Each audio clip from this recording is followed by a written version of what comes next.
What's up, YouTube? Welcome to the long-awaited Pentax DA-Star 1650 f2.8 PLM AW review. No, this is not going to be a comparison of the older SDM version of the same lens. I'm solely looking at the 1650 f2.8 PLM as it is, without any comparisons or anything whatsoever. Now, in this modern day and age of mirrorless cameras where everything is lighter, smaller, this is a gigantic slap in the face to that whole convention because the lens is actually bigger than the one it replaces. Crazy. But it does balance very, very well on the K3 Mark III, at least.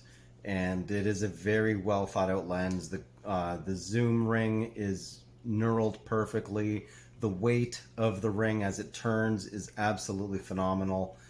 The focus ring, beautifully weighted, very, very smooth, has a really nice texture to it as well. And it's just overall a very good lens. The autofocus on that lens is so fast.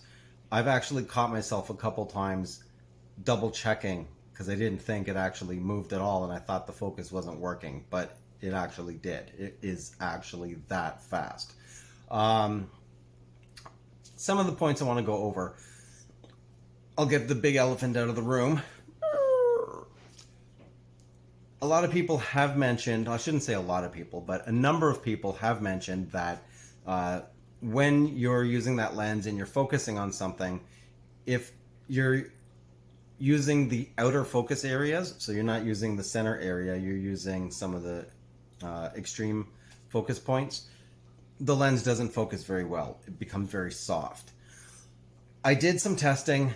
I found the same thing, but the oddity of that is once I switched from using a selectable autofocus point where I can manually move the focus point to the edge, I just used full auto and all of a sudden it was sharp. So I don't have an explanation as to why that actually occurred or how just switching over to full autofocus but having it focus on the edge makes a difference to you just moving the autofocus point yourself. I don't know. I don't have an answer for that. I wish I did, but I don't. It is what it is. So in regards to the lens itself, I'm still ruling out there being an actual autofocus issue with it. From my usage, I usually just use the center point. If if I need to have something at the edge, I'm old school. I will use the center point and then I will refocus, or I will move it over and I will fire that way. I'll recompose. It's been a long day, so I'll shoot, I'll focus on the center and then I'll recompose and then I'll shoot. And I haven't had any issues with that.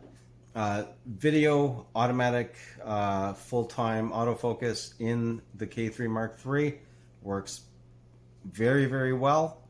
Haven't really had any issues with it. Silent, and it is that PLM motor, so it's extremely fast. Now let's get into the other stuff. Image quality. Wow. I know it's an expensive lens, but wow, that image quality.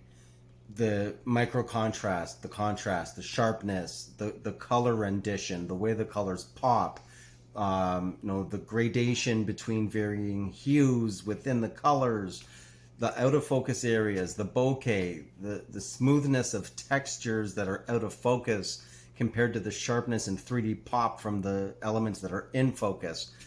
This is a stellar lens. Again, yes, it does weigh a fair amount. It is a big lens. If you're trying to use it for street photography, everybody's going to see you from a million miles away. They'll probably run and scatter. And so good luck with that. But on the flip side, for portraits, events, landscapes, general day-to-day photography, not macro, but very, very, very close focus distance capability. The lens really shines. And backlit subjects with harsh lighting, the lens actually does cut through the haze. I did a video of that and comparing it to different coatings. It really it is a professional lens through and through, absolutely worthy of the Star series that's branded onto that lens. It is a very, very good replacement for the original. And I honestly do not have any complaints with that lens. It is absolutely amazing. So as you can see, I mean, I wanted to shoot a variety of different images from, from full nighttime to mixed lighting with events to daylight to, nature and landscapes. And I mean, the lens is as good as what you're seeing right now on the screen. There's really nothing else I can really say. Shortcomings, the price. The price is one. It may affect some people. The autofocus thing I mentioned before. If you're using the edges of the autofocus points, it may be a bit soft, but if you're using the center point, it's fine. Other than that, I mean, just the speed of the autofocus may throw you off at first because it is actually that lightning quick. However, in this day and age, it's impressive that Pentax basically started from scratch on a top line pro grade DA Star lens and retooled it, reworked it, redid the optical path, redid the groups of lenses inside, all the glass is different. They threw in the PLM motor and they went way above and beyond in the redesign of this lens and came out with something that is absolutely remarkable in regards to the image quality that it can extract, at least for a Pentax camera. So if you are on the fence and you have the money but you've been thinking, I don't know, is it really worth it? Like I have the SDM one.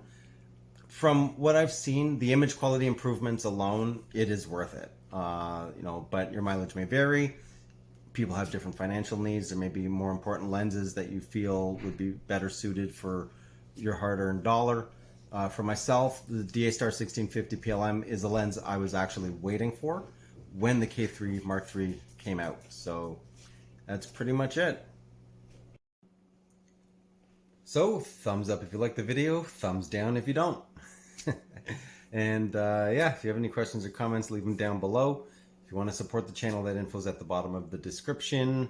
And that's it. I'm going to go. Actually, one other thing.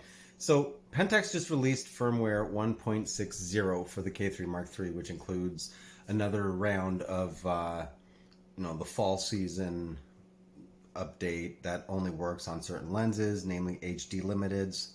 And but the one thing they did do is the custom user modes now show the name on the back of the screen, as I had suggested in a comment I made about even if they did an overlay, given that there's other information in that region, even if they did an overlay for a few seconds where when you switch the mode dial, it'll tell you which user mode you're actually in, and then it would disappear. That is what they actually implemented. I'm very surprised.